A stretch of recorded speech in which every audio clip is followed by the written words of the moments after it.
There, It's on. that's on now. What time do you have? I've got 12:59. Okay. Um, do you have your sound check there?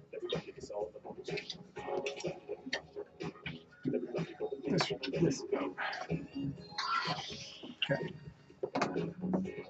Mm-hmm. Okay. This will be fun. It's going to be fun, Tom. Thank you. You're welcome. Thank you. See you on 3.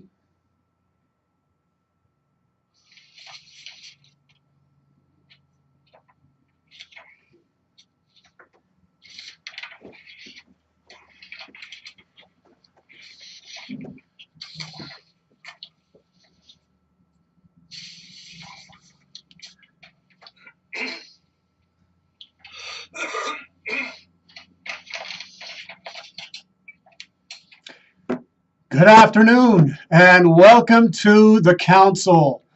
I'm your host, Charlie Pacello, and we've got a great show today. Before I introduce you to my guest and the theme of our show, I just want to thank our sponsor, RE/MAX Alliance. RE/MAX Alliance is the best place. If you want to buy a house or if you want to sell a house, go to homesincolorado.com. That's homesincolorado.com. And those people there are the best. I've known them personally, and these guys will help you to get the home that you've always dreamed of. So go to homesincolorado.com. That's RE/MAX Alliance, our sponsor of this show. We are being broadcast all over the world. We are on KUHS Denver, broadcasting the best music, best shows here in Colorado, California, New York, all over the world, and we are so grateful to have you on the show today. We're going in a little different direction today. One of my things that I'm so fascinated about is the way the mind works. And I've had this passion for psychology for a very long time. And I've always thought to myself, there's so much. We're more than just our thoughts. We're more than just our feelings. We're more than our sinews and our bones and our tissues and all the things that, make us physically and chemically and biologically. And the way I knew this was because, even though behavioral psychology is interesting and it talks about how to handle our behaviors, how to handle our emotions, but where do dreams come from? Where do they come from? And I remember as a very young child having these very vivid dreams of this monster figure chasing me in the dark and running and waking up terrified by this monster that was chasing me. And some of these creatures that would show up in my dreams, they didn't make sense. They were these mythological creatures and things that were phantoms in the night, and I just couldn't understand where they came from. And these mythological terrain and waterfalls and mountains and lakes and deserts. And so all these things, where did they come from? I had no context for them. I was just a little kid. And as I grew older, I became so interested in understanding what makes people do what they do. What makes us, behave the way we behave. What is underneath us that is driving our nature. And when I got out of the service, I had we'll talk some here in a little bit about some of the dreams when I was in the service. But afterwards, I got into acting, and I was studying over at the Stella Adler Academy. And one of the characters that I worked on for a play called What the Butler Saw was a psychiatrist. And as I was doing research into this character, I started becoming aware of course, Sigmund Freud and Carl Jung. And I remember reading while I was doing my research his memories, dreams, and reflections.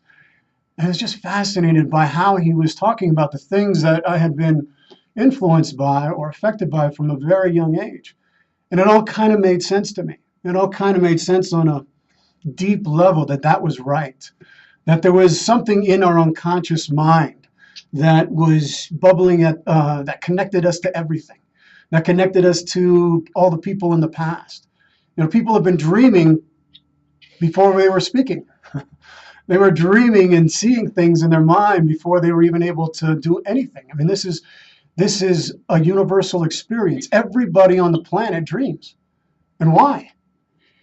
And when he spoke to me these things about what was going on in the unconscious, it reminded me of the things that were kind of like my shadow. Things, that shadow that I was telling you about earlier in the program, of this figure that was chasing me. And it's the shadow, this confrontation with the shadow, this diving into the unconscious that is precipitated by initiating dream. And when we confront our shadow, and we're going to be talking more about this in other shows, it's when we confront all those things that are deeply buried within us, all these dark things, the things that we're ashamed of, things that we're not we feel guilty about, things that we want to hide from, we want to run from. And it's buried because of guilt or shame or fear, and we just want to lock those demons, we want to lock those monsters there. And they show back up in nightmares and flashbacks. And it was right around this time that I was reading this that I had this dream. And I call it my initiatory dream into the shadow world. And I was swimming in the ocean, and there was all these sharks around me. And I knew I had to get away, but I couldn't tell which way was to the surface. And so I was in the middle of the ocean. So I chose a direction to go, and I dove down instead of going up to the surface. And I was down at the bottom of the ocean, and these sharks were coming around to devour me. And there was this hook that was on the bottom of the ocean, and I pulled up the hook, and there was a hole. It was like a manhole cover, and I dove down into that, and underneath that was this cave. And I got into that cave, and it was all dry. And I looked up, and I could see that the water and the sharks were up there. And I reached my left hand to see if what I was seeing was correct. And one of the sharks bit off my hand. And I pulled it back down, and my hand grew back together. And so I knew I couldn't go back up that way. So I was walking down this corridor, and I came upon this inferno. I mean, it was right out of Dante's Inferno. And I was standing before all these fires and these flames, and it was terrifying. I was beating sweat. And all of a sudden, somebody pushed me. And I fell down into this cauldron of fire, and I was going into this pit of lava. And what saved me was this white hook that came right out of the wall, and it caught the back of my neck.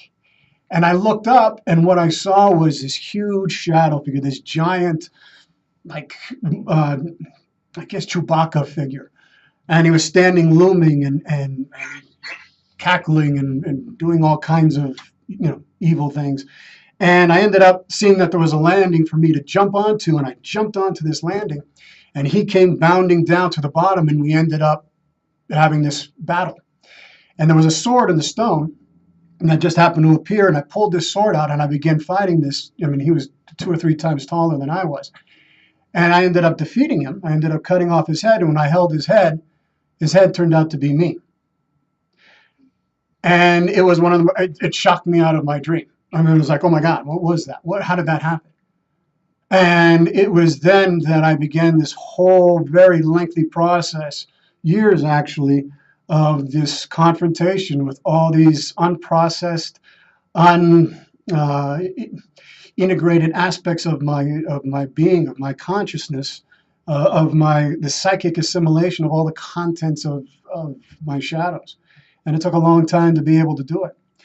And I believe that one of the highest moral acts we can do as human beings, the highest moral act that we can do as human beings is to own our own shadows.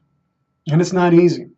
And especially if you've suffered from PTSD and trauma from various reasons, whether it's from the military, whether it's from being a first responder, whether it's from being in abusive relationships or having experienced rape or child abuse or neglect or being a refugee, all these things, those things haunt us in those images. And at some point we have to assimilate them on a deeper level in order to gain what Jung called, which is, individuation. It's the assimilation of all those parts to make ourselves whole again. And these dreams, they show the shadow, but it's the wisdom that's locked in those shadows that helps us to make us who we can possibly be. And it's in those waking moments that we integrate that we can feel a lightness about us, a space that opens up, an ability to see the world in a healthier way. And it is in our dreams that we lock into a power, tap into a power that is within us, that has been within us from the dawning of time. And so I thought it was so important for us to explore that today with someone who I know is probably one of the foremost dream experts in the world, as far as I'm concerned.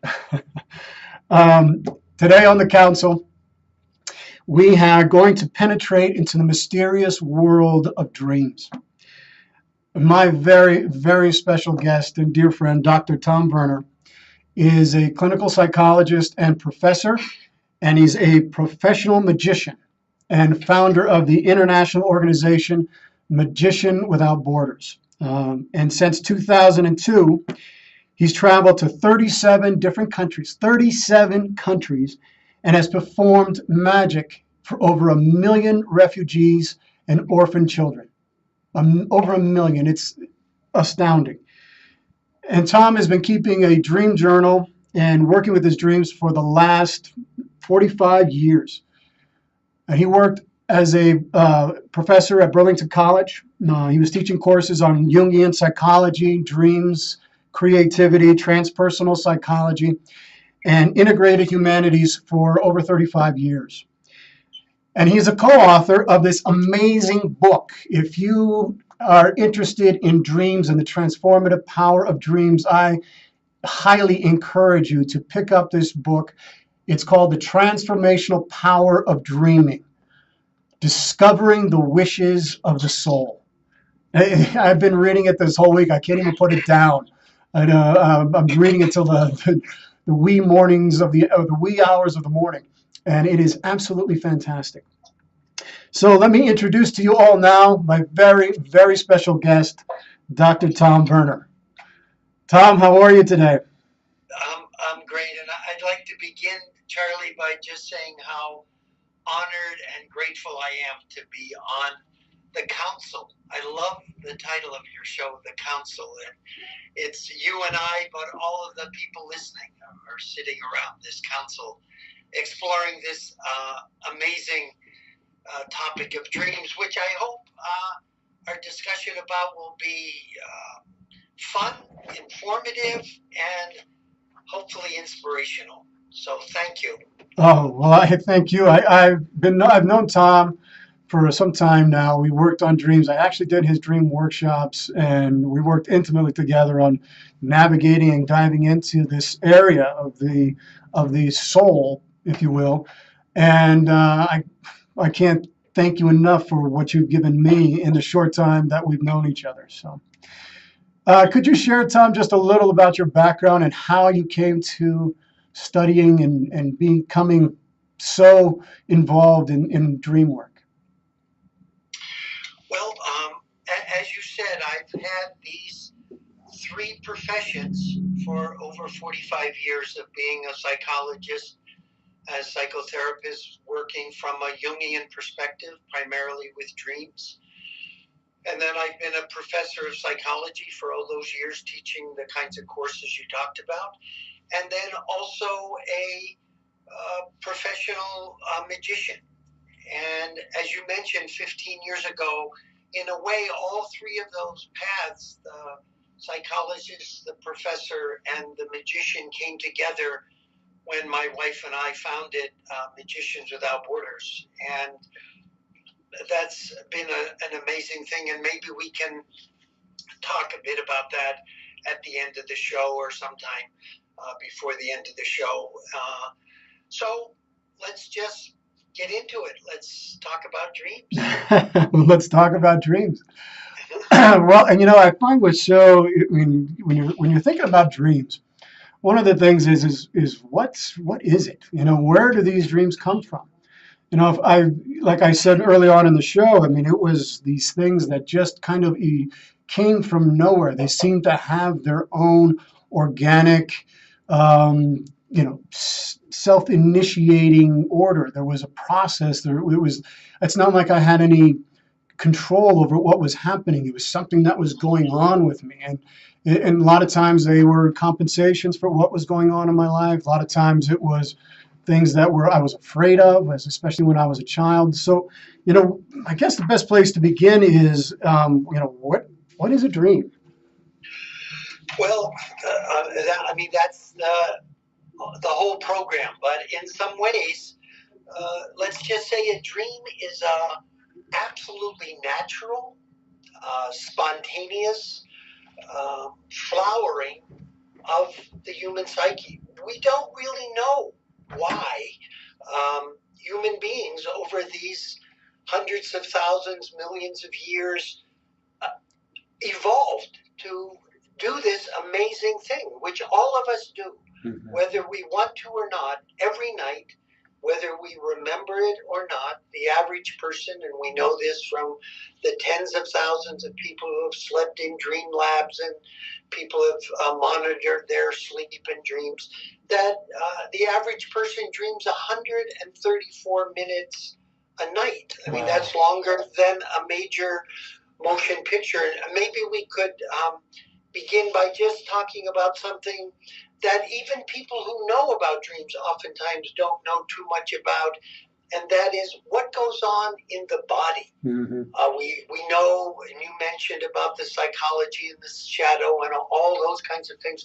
We can get into that. But first of all, dreams occur in an extraordinarily rhythmic cycle of 90 minutes. So you fall asleep, and roughly 85 minutes later or so, you emerge into what's called REM sleep, rapid eye movement, paradoxical sleep.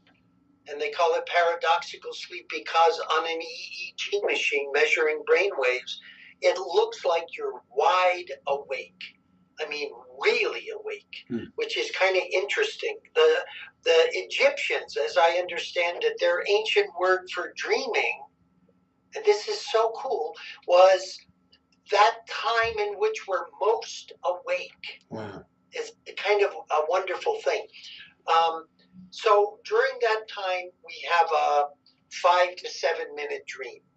So that makes up 90 minutes. And then we fall asleep, and another 90-minute cycle goes by. But that cycle is a little less sleep and more dreaming. So we might have a 15-minute, 20-minute dream. And then the next cycle, more dream and less sleep, until the last cycle is roughly 45 minutes of dreaming and 45 minutes of just non-dream sleep. Something we know about through my teacher, my great teacher that the book is dedicated to, and my co-author's teacher, Stanley Krippner, kind of the elder statesman in many ways of dream work in the United States at the moment. He did some work which he ended up stopping because it was such difficult research in terms of what it did to the dream of the subjects. He deprived them of their dreams. He did this. And when they would start dreaming, when the EEG machine showed that they were dreaming, he interrupted their sleep and prevented them from dreaming. Other people, he let them dream, and then he woke them up. Those who were deprived of their dreams, within 3 days, if they had walked into an emergency room, they would have been diagnosed paranoid schizophrenic. Wow. They were totally deranged and out of their mind. And so, as the great psychologist Mick Jagger says in song Ruby Tuesday, if you lose your dreams, you lose your mind. And then they were allowed to sleep again, and they came back to normality once they were allowed to dream. So dreams are not only natural, spontaneous, for some reason, both physically and psychologically, and I think spiritually, they're absolutely necessary. We can't get along without them. Again, the mystery is whether we remember them or not. They are doing something profound for us. Another simple thing on the physical level that I'd like to mention, it was research done by a wonderful psychologist who has one of those names that is like his profession. His name is William Dement, a psychologist. And he did something. He put an IV in people's arms, a reverse IV, where he drew blood all night.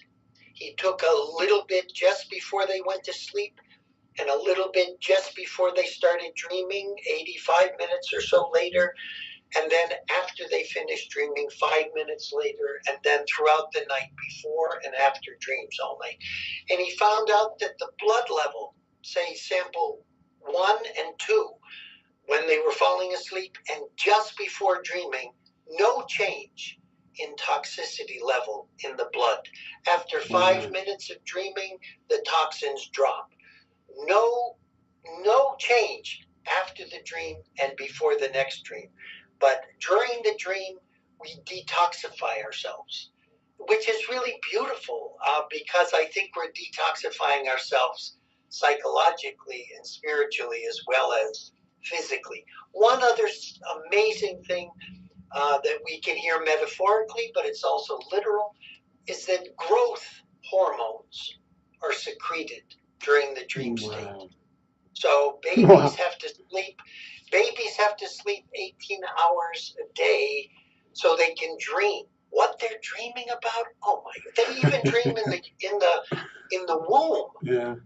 Fetuses dream. They have rapid eye movement. What are they dreaming about? The other world they just came from?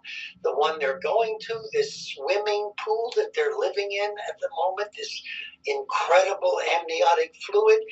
So, and teenagers need to sleep a lot because they're dreaming so much and they need to secrete growth hormones. And they're also dying and being reborn into new people. And we can talk about that level of dreaming. So, there's a chapter in the book called The Dreaming Brain, and I just gave you like just a smidge of some of the information that's in that chapter alone on the physiology of dreaming. So anyhow. Well, it's such an important thing. We're dreaming all the time.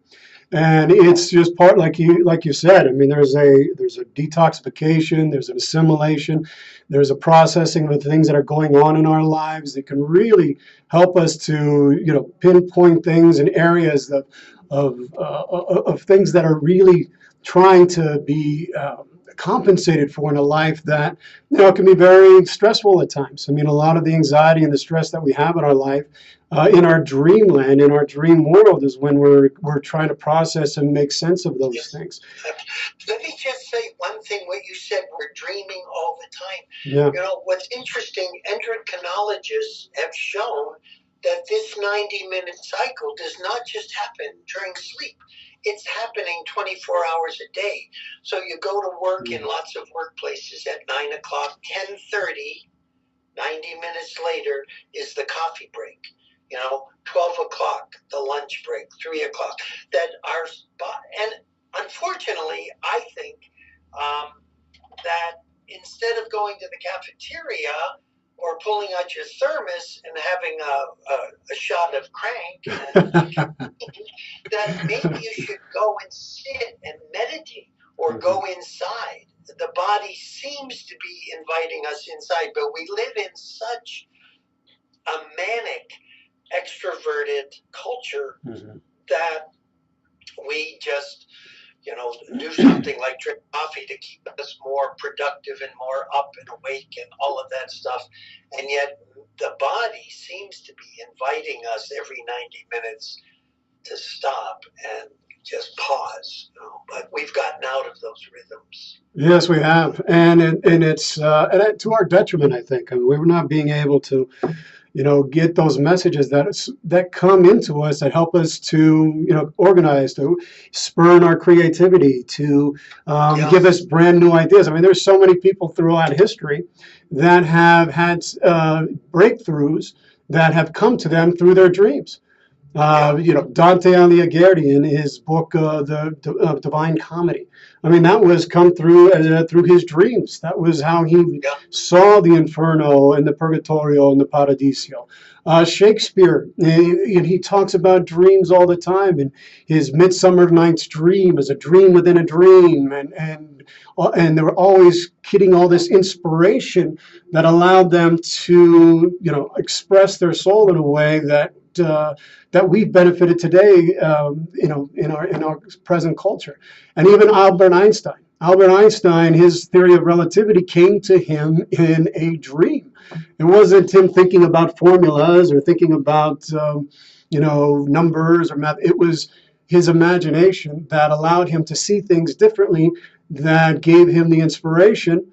I think in the book you say perspiration, inspiration, and perspiration seems to be the model that dreams can be used in order to bring that creativity that our dreams are trying to tell us to bring into our lives.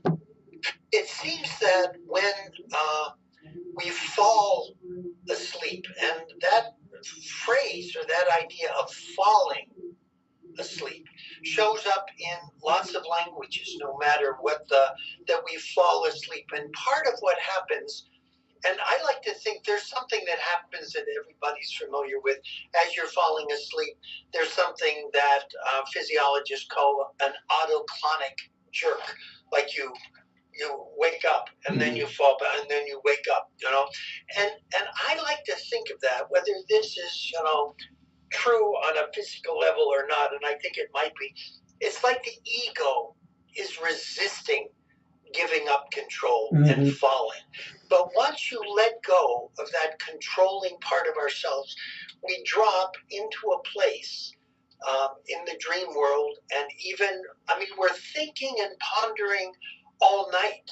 We visually do it during the dream state, but if you wake someone up all night, they're usually turning something over in their mind. And I think once the ego is kind of let go of for this time while we're sleeping, we're open to other ways of seeing things. So on a very simple, mundane, kind of not mundane to a lot of people, but Arnold Palmer was in a slump in his golf career, his extraordinary golf career. He went to sleep and had a dream of a golf club. He was gripping a golf club in a certain way.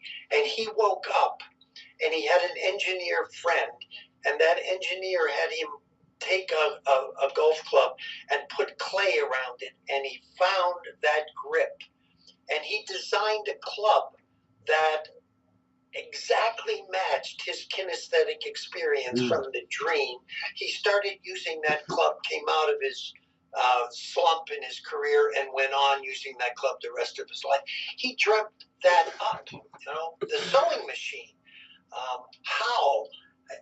He was working and working and working on the sewing machine, but he was thinking of the needle in the sewing machine the way his ego thought about it from his waking world, that the hole in the needle is at the top of the needle, not at the point. But when you design, and then he went to sleep, he fell asleep, he was working, what you said about perspiration. He was working and working in his laboratory trying to solve the problem of what we now call the bobbin that creates a sewing machine. It catches the thread and makes the knot. You can't have a bobbin if the hole is at the top of the pin. So he finds himself at a jousting match in the medieval times. And they're all getting ready to start jousting, and they lower their lances, and he sees sunlight shining through the tip of all their lances. There's a hole in their lance, and he wakes up and he says, "Oh my God, the hole needs to be in the eye, the tip of the needle. The eye has to be." So he drilled that and solved the problem. But it was totally unlike any waking needle in the existence. But Kukle, who was trying to solve the puzzle of the structure of the benzene ring, he was working and working, and he had a linear model of it. And the math is not working out. And again, he falls asleep in his laboratory, and he looks down, and a snake is crawling across the floor of his laboratory. The snake stops, his tail lifts up, his mouth lifts up, and he takes his tail in his mouth and forms a perfect circle on the floor of his laboratory. And Kukle, the great German chemist, wakes up from his dream and says, "Oh my God, the benzene molecule is not linear. It's a circle. So he came up with the benzene ring that we call these days. And another extraordinary example, and I'll end with this, is how many artists have come up with their works. Now, no one is surprised who knows the films of Federico Fellini or Ingmar Bergman. They kept detailed dream journals, and many of the scenes from their films are right out of their dreams. Bergman says his gorgeous poetic film, The Virgin Spring, was almost an exact transcript of his dream. Robert Louis Stevenson, sound asleep. He wakes up. He wakes his wife up. He said, I just had this amazing dream. This doctor in this town who's respected as a great healer and everyone loves him. But at night, he turns into this other person, some hidden part of himself, who he ended up calling Mr. Hyde, the hidden part of himself. And he tells his wife the whole plot of Dr. Jekyll and Mr. Hyde as his dream. He falls back asleep. His wife, thank God, had the presence of mind to write this amazing dream down. At breakfast the next morning, she says, Bob, or whatever she called him, she said to Robert Louis Stevenson, do you remember that dream you told me last night? He said, what dream? She said, this dream. And she read him the plot of Dr. Jekyll and Mr. Hyde. He went to his study and started writing the book. There's hundreds of examples. Many of them are in the book. That is so amazing. I mean, that's incredible. When you hear stories like this, where does it come from? Exactly. Where does this stuff come from? And how does it come? I mean, it's like, and everybody has access to it. It's not like just these brilliant minds and these people that we know throughout history and who left us these beautiful artworks has the access to this inner wisdom or this oracle within. It's not just limited to those people. Everybody has it. Everybody can tap into it if you know how to do it. And we're going to make a brief, quick announcement. You are listening to KUHSdenver.com. That's KUHSdenver.com. You're listening to the council. We are broadcasting live, not only all through Colorado, but throughout the world. We are being listened to from people from Italy, the United Kingdom, the United States, Cameroon. Thank you so much for tuning in. Spain, Tunisia, Brazil, Latvia, Turkey, the Netherlands. Thank you all for tuning in. Without you, the council wouldn't be possible. And we are turning this into the council for the world, and here to share ideas, to share dreams, to share our dreams. It was von Goethe who says, dream no small dream, for they have no power to move the hearts of men. And so here we are to take these ideas and these philosophies and these understandings and these psychologies and to share it with the world and these spiritualities to unite us in a way that helps us to reduce and hopefully one day eliminate the collective shadow, the collective trauma that affects all of us. One of the things that I think is so important before we go into the Abaton and the dream healing, that is when you're actually doing the process of healing, is I really want people to be able to understand how they can use their dreams, how they can be able to do it on their own, to get the messages for themselves, so that when they're dreaming and all of a sudden they wake up from a dream and they're like, oh, okay, I just had a dream. How just a very simple process and being able to extract the messages. One of the things that we've worked on together is a very simple 4-step process. I think it comes from Robert Johnston's work, inner work.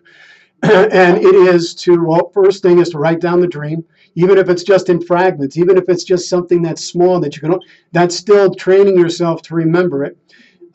You write it down, then you start writing associations to the specific images, because the unconscious talks to us in images. It talks to us through those flashes that help us, and then it's symbolic in nature. And so you write down the associations connected to that, and then you link it to the dynamic of what's going on in your life at this time. And, what kind of, if you're seeing a dark shadowed figure, what's going on? What is this representing to you? What's going on in your life? And then once you start making all those different dynamic associations, then you make an interpretation. And it's got to be your interpretation. Dreams speak the truth. If you understand that, if your mind is wise enough and your mind is supple enough and open to it, it will tell you the truth of what's going on in your life. And then when you write the interpretation, it's your interpretation. It's not some book's interpretation. It's because it's got to be associated and important to you. And then after that, there's a ritual that needs to be done in order to make that what's unconscious conscious. That's the idea, because whatever lives in the unconscious mind has control over us until we make it conscious, and then we get to do something with it. And that ritual brings that dream alive. It gives it, I don't know, Tom, what would you say? It gives it some sense of, I guess. Well, you used a word before. I mean, in some ways, as you just said, it has power over us, and once we make it conscious, that now adds to our personal power, and we're more conscious in our life. But when you said before, very beautifully, that we have this inner oracle of wisdom and guidance and healing and creativity. But in some ways, as I said at the beginning, it's going to do some work for us, whether we remember the dreams or not. But it can become so much more powerful, interesting, just as we were saying, add to our own increased consciousness if we remember the dreams. Let's just talk just for a second about, because I run into, I'd say, 7 out of 10 people say, I don't dream. Mm-hmm. And they, of course, dream. They'd be loony if they didn't dream. But they don't remember. And why don't they remember their dreams? And how can they remember their dreams? They primarily don't remember their dreams. You and I were talking. And why are dreams so devalued, in our world?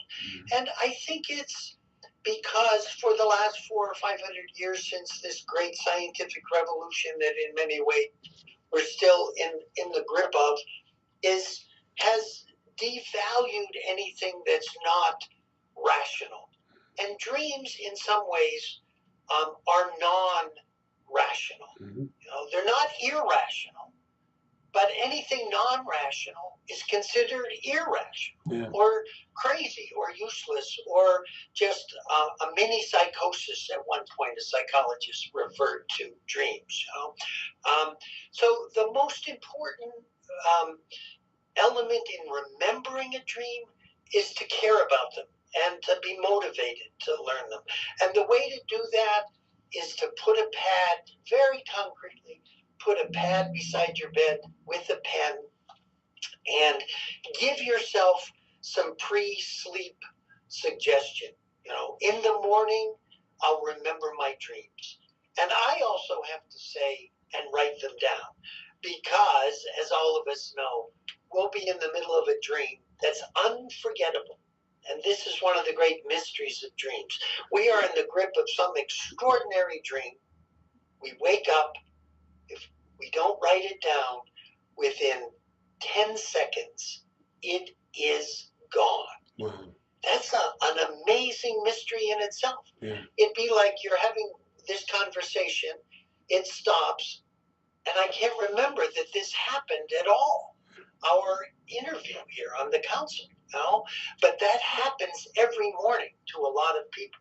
So you need to, as the great poet Rumi says, the breeze at dawn has secrets to tell you. Don't go back to sleep. Mm-hmm. People are moving back and forth across the door sill where the two worlds touch. The door is wide and open. Don't go back to sleep. You must ask for what you really want. Mm-hmm. Don't go back to sleep. So if we have that discipline, and it is a spiritual practice in the beginning, like any art, we have to work at it. And you may not remember a dream that first morning. But as you said earlier, whatever you remember, even if it's just a fragment, write it down. So much, and we talk about this in the book, so much can be done with just an image, you know. Um, and we could and write it down and then think about it. If you have someone like my wife and I, 2 or 3 times a week we'll tell each other a dream, you know. And if you have somebody to tell it to, it's amazing what another person can hear in your dream that you can't hear, even though. Can I just tell a dream about from one of my patients that's like a really, really wonderful practical teaching dream? And one of the things Yeah. he teaches is how many dreams are talking to us on different levels at the same time. This woman comes in, sits down. I said, "Have you had any dreams this week?" She said, "Yeah, I had a little dream." She said, "Actually, it was pretty scary, but it wasn't very big." She said, "I'm going along Route 84, and I take an exit, the Sigourney Street exit." Anybody in Hartford who's listening to this, she takes the Sigourney Street exit and comes down, and it is a T at the bottom and a traffic light, and all this traffic going along Sigourney Street. And she says, "As I'm going down the exit, I put on my brakes to stop at the traffic light, and I have no brakes. And I'm completely out of control, and I'm screaming into this intersection, and I wake up, heart racing." So my first response to her was, "Have you had your brakes checked lately?" And she laughs, and she said, "Well, my brakes I think are fine, but actually I'm having my car inspected next week, so I'll have them checked." I said, "Well, please check them. Who knows? You know, dreams care about you on all levels." And then she said, "I was just going so fast and so out of control that I was terrified and I woke up." So I said to her then, after the comment about have you had your brakes checked, I said, "What's your association, as you said, with that 4-step process? What's your association with that exit?" And she said, "That's where I go to visit my new boyfriend, John." It was a relatively new relationship, 3 or 4 months or so. And I said, "Well, how's that relationship going?" And totally unconsciously, she says to me, she says, "You know, I think it's going too fast and it feels like it's a little out of control." And it makes no connection to her dream whatsoever when she makes that comment. And she says, "That's something I do in my relationships. You know, I go too fast, and then it feels like it's out of control, and the guy starts panicking that I'm going to want to marry him right now, and then he backs away, and the relationship crashes." And so we started talking about this feeling that she was having about being out of control and going too fast in the relationship. And she says, "You know, that's how I was feeling in the car trying to go off that exit. I just feel out of control." So we talked a bit about that relationship and this pattern in her life. And the session ends and she goes off. She comes back the next week with this funny little look on her face. And I said, "What are you smiling about?" She said, "I had no brake pads whatsoever. It was just metal on metal." Wow. And so she said, "I needed brakes." And we started, and so she said to me, "How did I know that?" And she thought this was some big psychic dream. I said, "It's not necessarily a psychic dream." I said, you're in highway hypnosis, or you're thinking about John, or you're thinking about work, but your foot isn't thinking about that. You know, it puts its foot on the brake, and it feels that metal against metal, even though you don't. It picks up that information. And the way that I think about it, and you as an actor might appreciate this, I imagine this group of what they call story editors, right, in Hollywood. They're sitting around the table coming up with a script for the dream. And now we're in sleep. We haven't gotten to REM sleep yet. And they're talking about this woman, Carol. and says, the very practical, probably the guy on the story editor committee says, we got to talk to her about her damn brakes. Right. If she doesn't get her brakes fixed, I don't care about all this psychic stuff or her relationship. Right. She's going to be dead. Right. Okay, so the editor, the secretary's writing down, we got to talk about her brakes. And then probably the woman on the committee says, in the story, we ought to have something about her relationship with John because she's doing the same old thing in this relationship. And the timekeeper's saying, we're getting close to REM sleep. We got to come up with a story. And the creative person on the committee says, how about if we do this? We'll have her going along Route 84 and exit at John's exit. Right. And she'll go to put on her brakes, and the guy says, great idea. Put on her brakes, and the brakes don't work, and we'll make her feel the way she feels in her relationship with John, caused by her brakes. And so they're writing this down. They come up with a story, and bam, they drop it into the psyche, and it starts unreeling. And there's this dream, that this amazingly creative part of ourselves talks about her dreams, talks about her relationship with John, talks about this lifelong pattern that she and I ended up talking about for months. Wow. Her relationship. And her final dream, we had done, this was so beautiful. We were in what's called the termination phase of therapy, but neither of us really wanted it to end. We had become really good friends, and we had this wonderful, but we knew the work had been done. And she comes in, and she says, I had a dream. I said, well, what was it? She said, I'm putting the final touches on my motorcycle that I built by scratch, piece by piece. And it's sitting in my garage. The garage door is open. I'm polishing the gas tank and polishing the light. I know every part of that machine. And I start it up, and I kick it off the kickstand, and I go rolling down the road. And I know if anything happens, I'll know how to fix this machine I've been working on for months and months.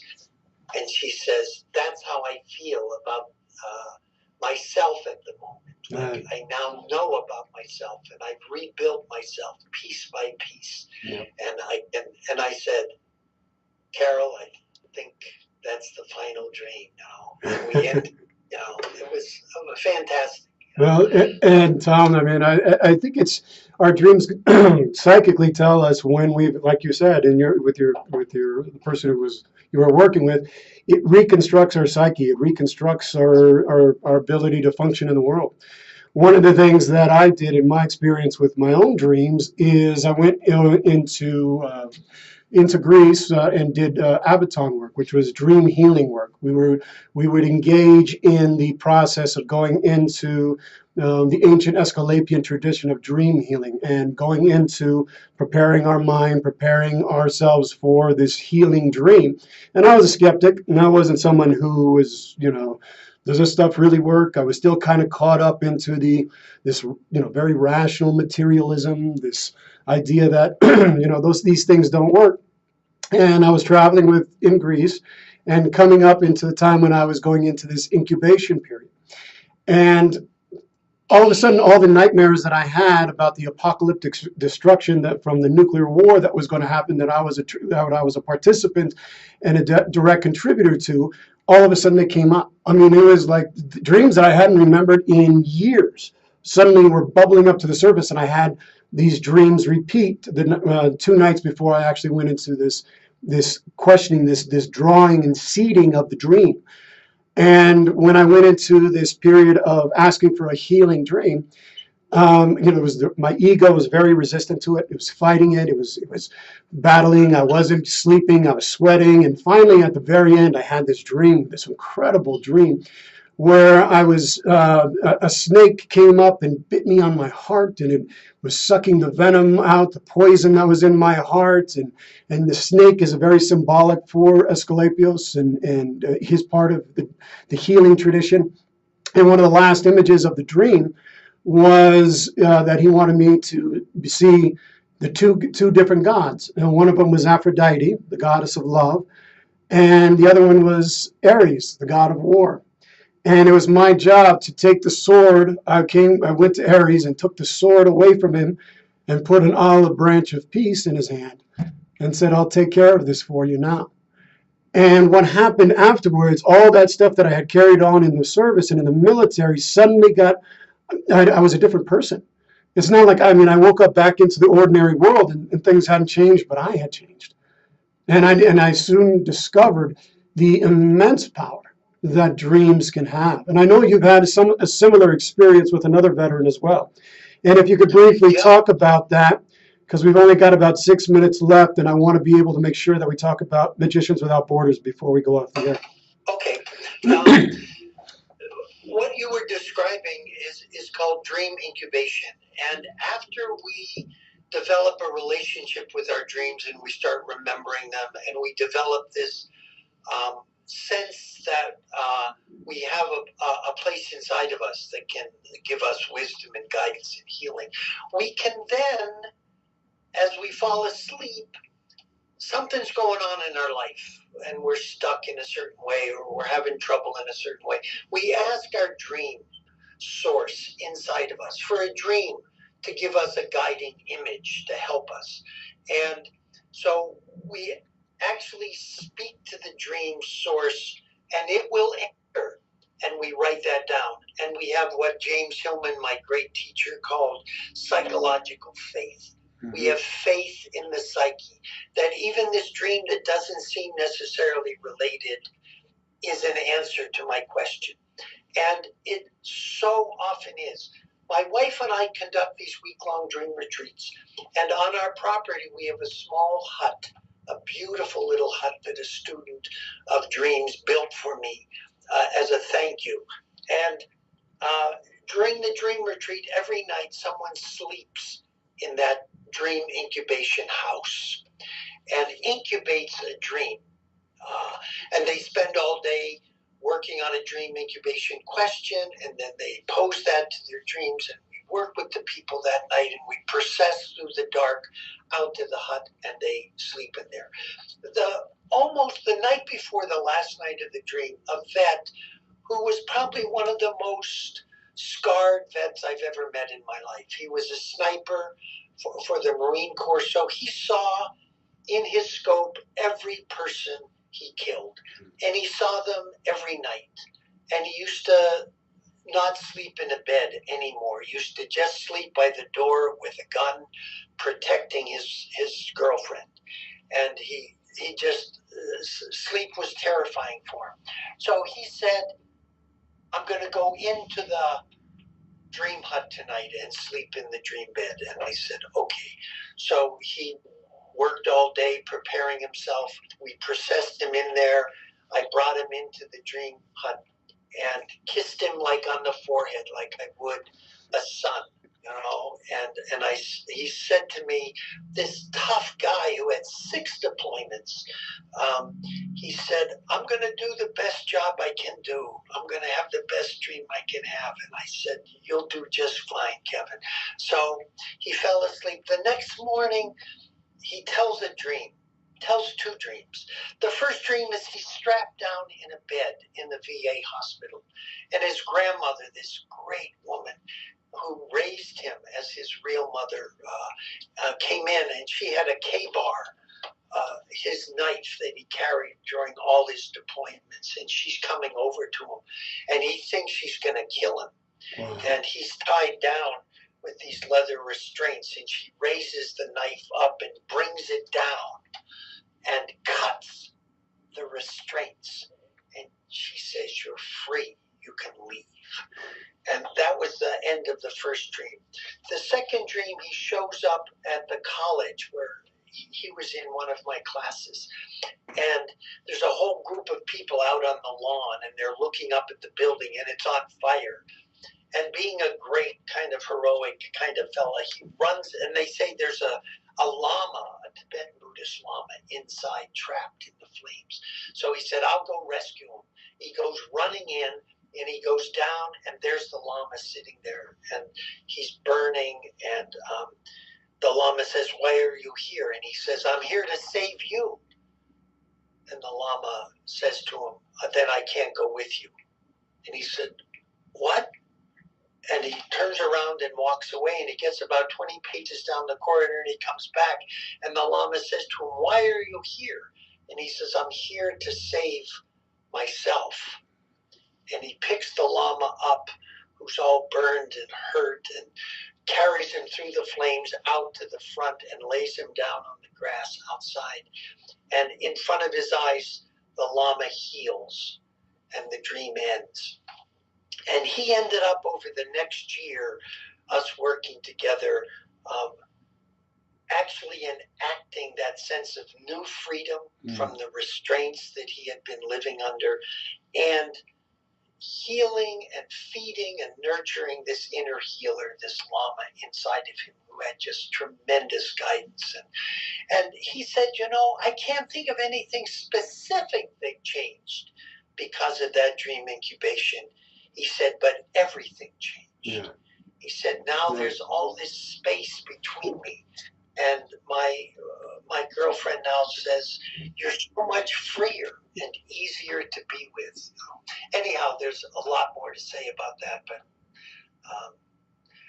if you want to know more about dream incubation, there's wonderful stuff out there, and there's also good stuff in the book, an entire chapter on how you can do this in your life. Well, we're going to have another show just specifically on, excuse me, dream incubation. And the process, because I think it's so important, people, to learn how to seed it. And unfortunately, we have only just about a couple minutes. We're right at the end. Could you briefly, I can't believe we're right here at the end. Just to briefly talk, Tom, about your Magicians Without Borders, just a minute or at the most. You said a lot in the beginning. I mean, for the last 15 years, we have been traveling around the world, often under the auspices of the UN High Commission for Refugees, going into refugee camps, performing for now, as you said, over 1 million refugee and orphan children in 37 countries.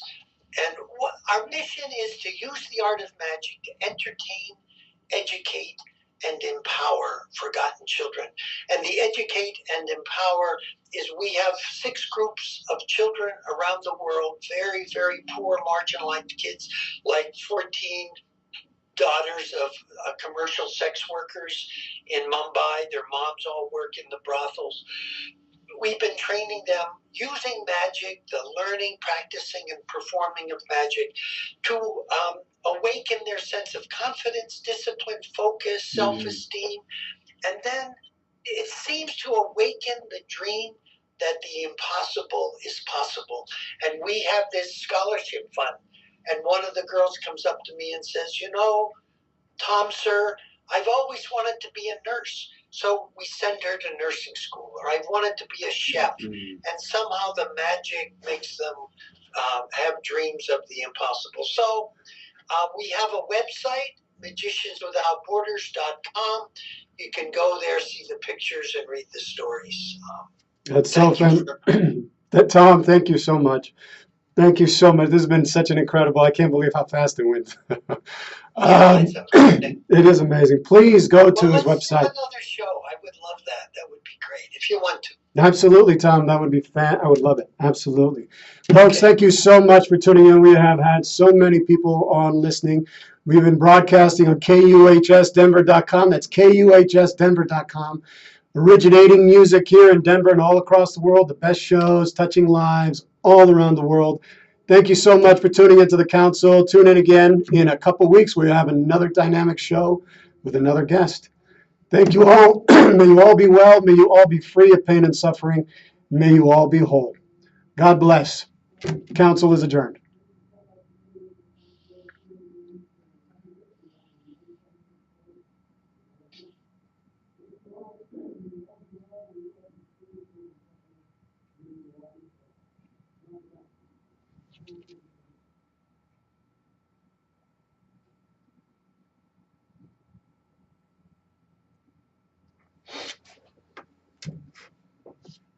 Okay.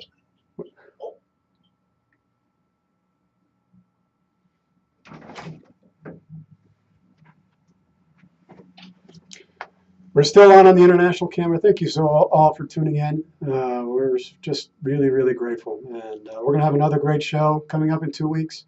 Tune in to the council.